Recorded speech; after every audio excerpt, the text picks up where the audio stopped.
What's up, guys? I hope you all are having a great day so far, and I hope you guys are doing good. In today's video, we'll be talking about this potential winter storm that's set to impact the mid-Atlantic, as well as the significant cooldown we are currently seeing across the nation.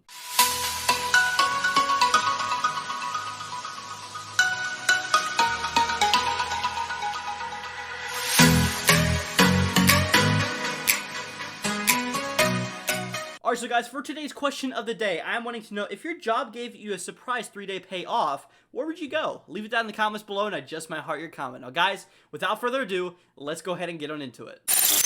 Alright, guys, so we're taking a look at the radar view in terms of what is currently going on here across the nation. So across the east, we actually do have this cold front that is advancing its way through the country. Honestly, this was the same system that did cause that severe weather yesterday across bits of the southern plains. But we actually are currently seeing some snow across bits of the mid-Atlantic into the northeast states. Kind of a really thin band here, not really lasting too long, although some accumulation out of this is possible. Across the southern plains, we are currently dealing with some snow as well, across bits of Oklahoma into Texas, as well as the upper northwest. We are seeing a shot of moisture move its way into the region here, kind of snowfall for those upper elevations. Alright, so now, guys, we're taking a look at the future radar in regard to what is expected to happen here down the line. So like I was saying, we do have this cold front that is advancing itself to the east here. This will be that same system that might cause snow across bits of southern Virginia later on today. Kind of near areas near Virginia Beach might see a little bit of snow out of the system. Now watch this. As we start to move into the 22nd, we are expecting a lot of ice to occur across bits of the Carolinas. You can currently see this kind of this pink shaded color. This is actually freezing rain and sleet, as it is expected actually to occur across the regions here over the next day or two, from the 21st into the 22nd. We will see this other little snow system that will basically impact bits of the northern plains here, across bits of the Rockies as well, into the central plains here, maybe driving some accumulations across the region. Now, guys, if you are new to the channel, consider subscribing. That'll be greatly appreciated. We are trying to reach 300 subscribers by the end of January, so if you're not already, hit the subscribe button. That'd be greatly appreciated. Alright, guys, so now we're taking a look here at the National Weather Service forecast in regard to your max expected temperatures for today.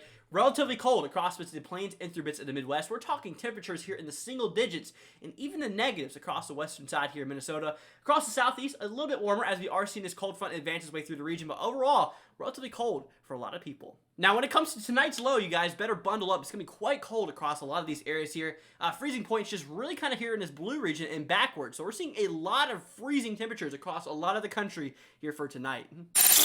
Alrighty, guys, so the latest GFS model is out, and this is what we're talking about in terms of accumulation. So there's a lot of differences compared to what we did see the models yesterday.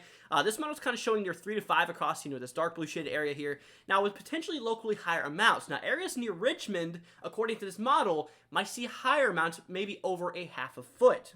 Now, guys, when it comes to your European model, we do have a lot of differences. Let me show you exactly what's going on here. So across the eastern side here of North Carolina, this model is actually showing it getting over a half a foot of snow, especially kind of towards Virginia Beach as well, across southeastern Virginia, potentially over a half a foot. So there's obviously a lot of disagreement between these models as of right now. So, guys, we're taking a look here back at the GFS model in regard to your ice accumulation. So there is still a lot of disagreement between this as well. So as we do track down the line, this model does show kind of, show most of the ice kind of falling near the coastline of North and South Carolina, potentially getting up to near 3/10 of an inch, kind of at max. And then your European model is just kind of crazy. It shows a lot of ice occurring across the eastern portions here of North Carolina, potentially getting up and over, maybe even near 7/10 of an inch, near almost 3/4 of an inch. Now, since we have so much disagreement in regard to your GFS and your ECMWF, so we're actually taking a look here at the National Weather Service blend of models.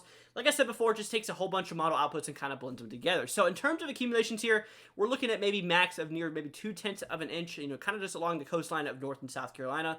This is kind of an average between all of these models. Now, in regard to snowfall accumulation here, this one is a lot different as well, kind of showing only the max potential of maybe 3 to 5 inches across the eastern portions of North Carolina, as well as southeastern Virginia, right here near Virginia Beach, kind of 1 to 3 inches across this light blue shaded area. Alrighty, guys, so we zoom back to 7 o'clock this morning. We actually did see a lot of snowfall that did fall across bits of eastern Kentucky.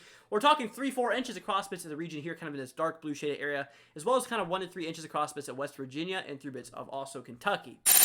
Alright, so guys, now we're taking a look here at your climatology models in regard to basically your anomalies.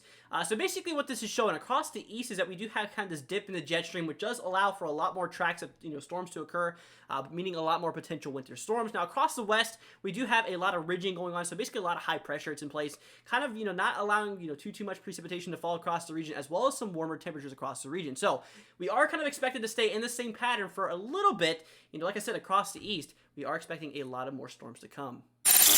Okay, so we're taking a look here at the National Weather Service hazards. These are the current hazards we do have out across the Mid-Atlantic. So basically, kind of in this purple shaded color, we do have some winter weather advisories, basically just showing us some impacts of winter weather as possible. We actually do have some winter storm watches in effect as well, kind of across these, blue shaded colors near Virginia Beach, basically showing that, additional winter storm warnings might be needed. Now, in regard to winter storm warnings, we actually do have a few across the pink shaded areas, basically across the eastern side here of North Carolina, showing the heavy impacts of winter weather is expected. And following that, we actually do have an ice storm warning in effect across the southern portion here of North Carolina, as well as eastern parts of South Carolina, showing that heavy icing is expected.